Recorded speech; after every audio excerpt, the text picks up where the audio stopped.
esta defesa técnica se desincumbiu e foi muito específica, muito analítica, e indicou diversas situações de impedimento, de suspeição e de incompatibilidade. Aliás, desde 2023, Vossa Excelência, ministro Alexandre de Moraes, já sabia que os fatos investigados envolviam, sim, a sua intimidade, envolviam a sua vida privada. Desde aquela data. Mas Vossa Excelência não se afastou da jurisdição.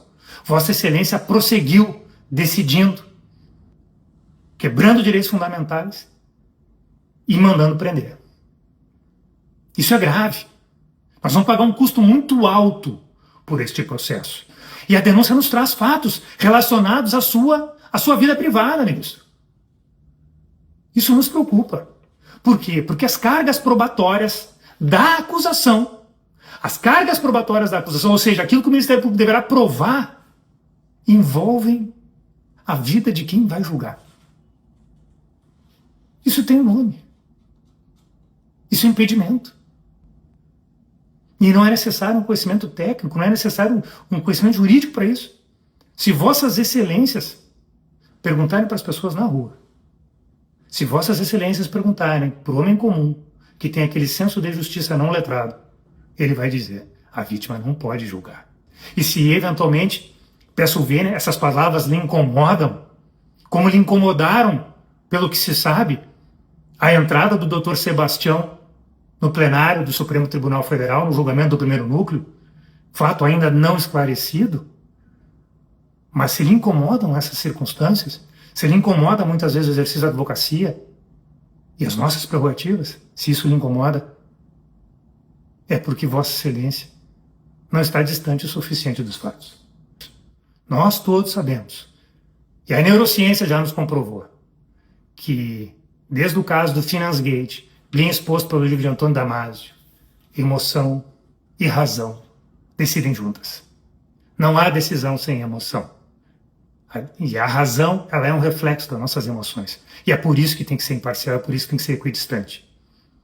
E se não bastasse a neurociência, Freud já nos dizia também há muito tempo que o ego se alia ao id, os nossos impulsos. O ego se alia ao id, aos nossos impulsos, para burlar as regras do superego.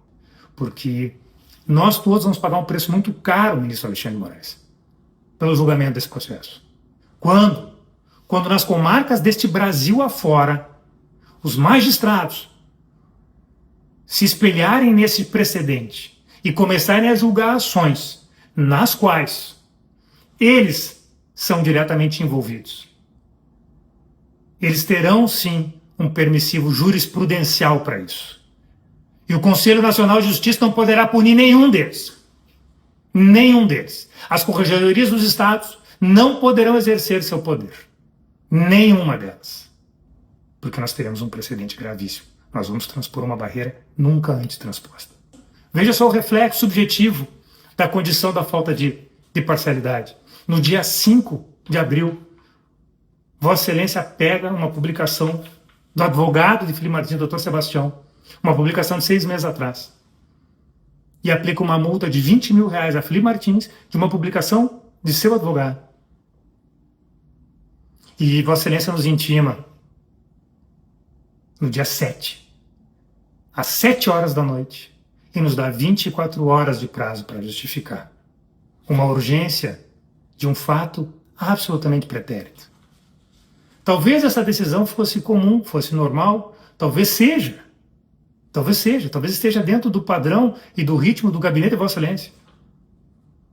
Mas quando nós estamos falando de imparcialidade e do lugar de fala, as questões objetivas, elas têm muito significado. E aquela decisão, ela perde legitimidade justamente por isso, porque Vossa Excelência está ligado aos fatos, porque Vossa Excelência é citada na denúncia. Nós indicamos, nas exceções, as situações de suspeição do ministro Alexandre de Moraes. Uma a uma, diversas delas. Desde a prisão ilegal, que sim, na visão de Felipe Martins, foi arbitrária, foi uma forma de tentar forçar uma delação premiada. Esse é o sentimento do acusado. E esse sentimento vem também em razão do lugar de fala de Vossa Excelência, que não é mais o jurisdicional, que envolve também uma condição de pessoa afetada pela conduta narrada na denúncia. Aquela prisão que hoje se sabe, e que já se sabia, que aquela viagem nunca existiu. Apesar de todos os documentos oferecidos pela defesa, não foram o bastante. A prisão se prolongou. Veja como o aspecto subjetivo interfere nas nossas ações. Que envolve situações de suspeição públicas, de manifestações em eventos públicos, em análise parcial de mérito de eventos públicos. Isso aconteceu com Vossa Excelência, ministro Alexandre de Moraes, aconteceu também com o ministro Flávio Dino. O Supremo Tribunal Federal pode sim, e será sempre uma corte que tem uma função política, mas essa função política é de atualização da Constituição. Não pode ser política partidária. A Corte Constitucional usa a política como uma transmutação, como uma atualização, como uma maneira de fazer a sociedade evoluir. Mas ela não pode misturar esse mandamento, essa autorização de estar nos dois mundos, no jurídico e no político, com um exercício da política partidária. E nós temos várias manifestações públicas de Vossa Excelência, várias manifestações públicas do ministro Flávio Dino, relacionadas ao bolsonarismo, ao movimento bolsonarista, que vai muito além do presidente Bolsonaro. E nós pedimos, sim, nós pedimos o quê? Nós pedimos a juntada dessas manifestações na integralidade. Isso é meio de prova de todas as manifestações do ministro Flávio Dino. Nós pedimos também que se analise esses autos no que diz respeito ao ministro Zanin, que quando estava do lado de cá, patrocinou demandas diretas contra Felipe Martins. E nós sabemos a relação que acaba existindo entre cliente e advogado, e essa relação, muitas vezes, ela acaba sendo muito próxima. E quando nós deixamos a advocacia, nós não podemos estar perto daqueles casos nas ações que nós patrocinamos.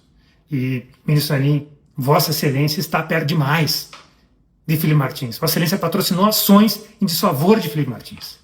A nação brasileira pagará, no longo prazo, um preço muito caro pela prestação jurisdicional nesses termos. E nunca na história o Supremo Tribunal Federal terá tido um precedente como esse. Muito obrigado.